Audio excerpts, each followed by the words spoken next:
Hello दोस्तों, आप सभी को सादर नमस्कार। आप सभी का हमारी इस क्लास में स्वागत है। कल हम लोग संवैधानिक विकास के अंतर्गत देख रहे थे कि सन 1600 से लेकर के कैसे कैसे भारत में संवैधानिक विकास की प्रक्रिया आगे बढ़ी। आज हम लोग 1813 तक देख चुके थे। आज 1833 और 1853 का चार्टर एक्ट हम लोगों को देखना है। फिर उसके बाद एक नई व्यवस्था का अध्ययन हम लोग आगे करेंगे। तो थोड़ा इस पर दृष्टि डालने से पहले हम लोग ये आते हैं कि जो भी घटनाएं भारत में घटी, चाहे 1600 में ईस्ट इंडिया कंपनी की स्थापना हो, चाहे वो 1773 का रेगुलेट एक्ट हो, 1784 का फिट्स इंडिया एक्ट हो, 1813 का चार्टर, कुछ भी जो भी घटनाएं घटित हो रही हैं, इनका हमारे संविधान से क्या संबंध है। तो जहाँ तक मैं समझ पा रहा हूँ कि भारत एक ऐसा देश था उस समय जहाँ पर राजतंत्रात्मक व्यवस्था थी। राजा का आदेश ही संविधान के रूप में कार्य करता था। पूरी तरह से निरंकुशता थी। आप कहीं पर न्यायालय आदि में जाने की व्यवस्था नहीं थी। लेकिन ब्रिटेन में इसके विपरीत व्यवस्था थी। वहाँ पर संसद थी, वहाँ पर सरकारें गठित होती थी और वहाँ संवैधान राजतंत्र होने के कारण राजा भी वहाँ पर राजा या रानी हुआ करते हैं। पहले भी होते थे, अब भी होते हैं। तो जितनी भी चीज़ें यहाँ पर आती थी सब वहाँ संसद के माध्यम से और फिर राजा या रानी के माध्यम से यहाँ पर पहुँचते थे। तो एक व्यवस्था देने का प्रयास उन लोगों द्वारा किया जा रहा था कि भारत के लोग भी क्या हों, नियम कानूनबद्ध तरीके से अपना कार्य करें और अपने आप को व्यवस्थित करें। तो 1773 में जो रेगुलेटिंग एक्ट आया उसमें हमने बताया था कि 1773 में आता है और 1774 में कलकत्ता में 4 सदस्यीय एक सुप्रीम कोर्ट की स्थापना की जाती है।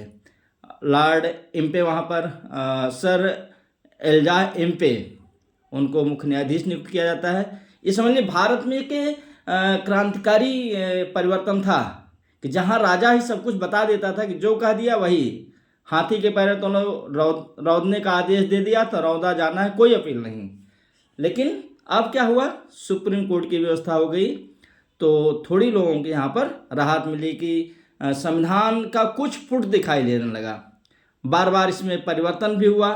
समय समय पर जनता को संतुष्ट करने के लिए वो लोग परिवर्तन भी करते रहे और इस ढंग से हम देखते हैं कि 1773 में इस व्यवस्था के तहत बंगाल का जो गवर्नर था उसको बंगाल का गवर्नर जनरल वारेन हेस्टिंग को बना दिया गया और उसे आशा की गई कि वो कंपनी की व्यापारिक स्थिति को भी देखेगा और शासन प्रशासन का भी वो थोड़ा बहुत देखेगा। 1833 में भी यही होता है कि अब एक और जबरदस्त क्रांतिकारी परिवर्तन होता है कि बंगाल के governor general lord William Bentinck को क्या किया जा रहा है, पूरे भारत का गवर्नर जनरल बना दिया गया। जब पूरे भारत का गवर्नर जनरल बना दिया गया तो इसका मतलब है कि चाहे वो बजट की व्यवस्था हो, चाहे कानून बनाना हो, कुछ भी पूरे भारत पर उसका क्या हो गया, आधिपत्य हो गया। एक ढंग से वो सारे कार्यों को करने के लिए वो सक्षम हो गया। तो ये बहुत बड़ी बात है। और एक और जो परिवर्तन होता है, कभी 1813 में बताया गया था कि चाय और चीनी का जो व्यापार है उसकी बात की गई थी। अब क्या किया गया, जो कंपनी है ईस्ट इंडिया कंपनी, उससे व्यापारिक शक्ति छीन ली गई वहाँ की संसद द्वारा, वहाँ की क्राउन द्वारा। जब शक्ति ये छीन ली गई, अब उसको केवल प्रशासनिक शक्तियाँ दे दी गई। जब ये शक्ति छीन ली गई तो जो चीनी और चाय का व्यापार का मामला था क्या होता है, उसके हाथ से वो निकल गया, वो समाप्त हो गया। 1813 में उसके पास था, अब पूरी तरह से कंपनी के हाथ से निकल गया। और देखते हैं कि जो बोर्ड ऑफ कंट्रोल था उसका जो प्रेसिडेंट था उसके पास भी बहुत पावर हुआ करती थी। और 1833 के चार्टर में क्या किया गया, उसको अब भारतीय विषयों का मंत्री बना दिया गया। ये बहुत ही इंपॉर्टेंट चीज़ है। और अगली चीज़ क्या होती है कि जो भी ब्रिटेन के लोग भारत आ रहे थे उन्हें बिना किसी परमिट के, बिना किसी लाइसेंस के भारत में ज़मीन खरीदने का अधिकार दे दिया गया है। समझ लीजिए कितना वो लोग दिमाग लगा करके काम कर रहे थे कि भारत में अब लोग ज़मीन अपनी लेकर के बस सकते थे। उसके बाद हम देखें कि जो गवर्नर जनरल है, पहले मैं बताया कि उसके पूरे भारत में उसको अधिकार दे दिया गया कि आप नियम कानून बना सकते हैं, लेकिन जो बोर्ड ऑफ कंट्रोल था, इस संबंध में उसको भी एक विशेषाधिकार दिया गया कि वो उसके द्वारा बनाए गए कानून को अस्वीकृत कर सकता था और खुद अधिनियम पारित कर सकता था। जो कार्यकारिणी परिषद थी, गवर्नर जनरल की परिषद थी, उसमें बीच में काउंसिल के सदस्यों की संख्या 4 से घटा करके 3 कर दी गई थी। और 1833 में फिर क्या किया जा रहा है, फिर से एक चौथे सदस्य के रूप में, जिसे हम विधिक सदस्य कहते हैं, उसकी नियुक्ति वहाँ पर की जा रही है। और इस समय लॉर्ड विलियम बेंटिंक अभी हैं और उन्होंने विधियों के संहिताकरण के लिए क्या किया, लॉर्ड मैकाले को अध्यक्ष बना करके एक विधि आयोग का उन्होंने गठन किया। लॉर्ड विलियम बेंटिंक का नाम सुनते ही सती प्रथा याद आ गई होगी। 1829 में समाप्त हो गई थी और 1833 का मतलब कि जो ये चार्टर आया उसमें बहुत बड़ी भूमिका लॉर्ड विलियम बेंटिंक की थी।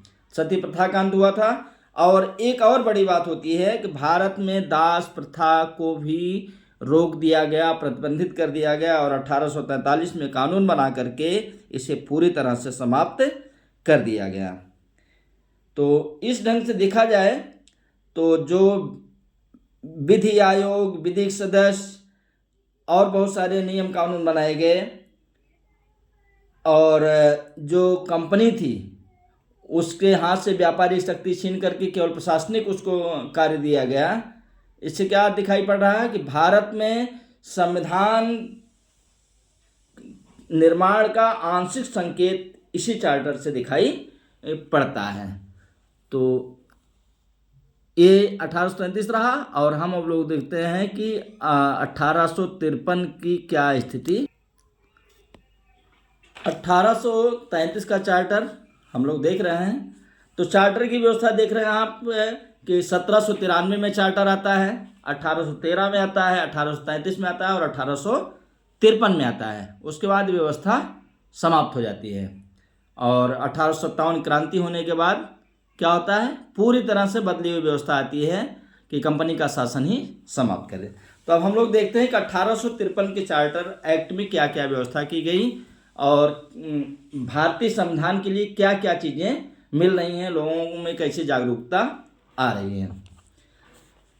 एक चीज़ और हम लोग देख लें पहले कि देखिए आप, पहले तो लॉर्ड विलियम बेंटिंक यहाँ पर थे, मेटकाफ आते हैं, ऑकलैंड आते हैं और 1848 ईस्वी में यहाँ पर गवर्नर जनरल के रूप में भारत में लॉर्ड डलहौजी का आगमन होता है। और लॉर्ड डलहौजी ने तो क्रियात्मक कार्य बहुत किए, लोक निर्माण के कार्य किए और जो सेवा संबंधी बहुत सारे कार्य, संचार व्यवस्था कि मतलब कि एकदम जिसे इस समय नहीं है, इस दौर में चल रहा है एकदम सारा कुछ डिजिटल हो जाए, तो उस समय लोगों के आवागमन, संचार और सारी व्यवस्था उसने की। और फॉल्ट उसने कहा कि जोर जबरदस्ती करके कुछ राजाओं के उसने जो हड़प नीति अपनाई, उसका बहुत दुष्प्रभाव पड़ा भारत की जनता पर, भारत की प्रजा पर। तो जो ये 1853 का चार्टर आया, इसमें बहुत बड़ा योगदान था लॉर्ड डलहौजी का। एक मन में सबके था कि जो कंपनी का शासन है उसके शासन को क्या किया जाए, अब समाप्त किया जाए और ये लोग अब शायद शासन चलाने लायक नहीं है, इनके पास योग्यता क्षमता का अभाव है, ब्रिटिश संसद द्वारा एक नई व्यवस्था दी जाए। तो 1853 में चार्टर आता है और इसमें देखिए व्यवस्था क्या क्या हो रही है कि जो विधायी कार्य है उनको प्रशासनिक कार्यों से एकदम अलग कर दिया जाए। अभी भी भारत में मैं बता दूं, अभी भी हमारे संविधान में भी लिखा गया है कि विधायी और कार्यपालिका संबंधी और विधायी कार्य पृथक किए जाएंगे, यह है संविधान में। क्योंकि हमारा जो एसडीएम होते हैं, हमारे डीएम होते हैं, ये लोग क्या करते हैं, मुकदमे की सुनवाई भी करते हैं और प्रशासनिक कार्य भी देखते हैं। तो ये चीज़ पहले भी थी अंग्रेजी शासनकाल में भी, और इसीलिए लॉर्ड डलहौजी के माध्यम से ही बताया गया या इस प्रावधान को डाला गया वहाँ पर कि आप प्रशासनिक कार्य को विधायी कार्य से अलग कर दीजिए। और इसके साथ ही भारत के लिए एक अलग 12 सदस्यीय विधान परिषद की स्थापना की गई। और इस विधान परिषद के कारण क्या हुआ, जो 1833 तक केंद्रीकरण को बढ़ावा मिल रहा था, अब विकेंद्रीकरण को भी बढ़ावा मिलने लगा। और एक चीज़ और देखिए कि 1833 में जो बंगाल का गवर्नर जनरल था वो भारत का गवर्नर जनरल बन गया। तो अब बंगाल की स्थिति क्या हो गई, बंगाल जो सत्ता का हब हुआ करता था वहाँ थोड़ा स्थिति बदल गई। तो इस चार्टर में वहाँ पर एक लेफ्टिनेंट गवर्नर की व्यवस्था दी गई। और बोर्ड ऑफ डायरेक्टर, देखिए बोर्ड ऑफ डायरेक्टर और बोर्ड ऑफ कंट्रोल दो चीज़ें हैं। तो बोर्ड ऑफ डायरेक्टर के जो सदस्य थे उनकी संख्या बहुत ज़्यादा थी, 24 थे, हटा करके अब उनको क्या किया गया, 18 पर सीमित कर दिया गया। सिविल सर्विसेज की बात आती है, ये क्वेश्चन भी बार बार आता है, ये भी 1853 से ही रिलेटेड है कि उस समय मैं बताया कि डलहौजी का क्या था, एकदम इन सब चीज़ों पे फोकस था कि योग्य और सक्षम अधिकारी आए और सारे काम हों। तो सिविल सर्विसेज की व्यवस्था, प्रतियोगी परीक्षा की व्यवस्था भी 1853 के आधार पर की गई। अब हुआ क्या कि ये सारी व्यवस्था चल रही है, लॉर्ड डलहौजी का शासन चल रहा है और कुछ खामियां इससे हुई और 1857 की क्रांति भारत में हो जाती है। एकदम उथल पुथल की स्थिति हो गई। और इसके तुरंत बाद 1858 में क्या किया गया, ब्रिटिश संसद द्वारा कंपनी के शासन को समाप्त कर दिया गया। और अब क्राउन के माध्यम से यहाँ पर जो भी गवर्नर जनरल होते थे वायसराय के माध्यम से, लॉर्ड कैनिंग पहले वायसराय थे, उनके माध्यम से शासन चलाने की व्यवस्था की जा रही है।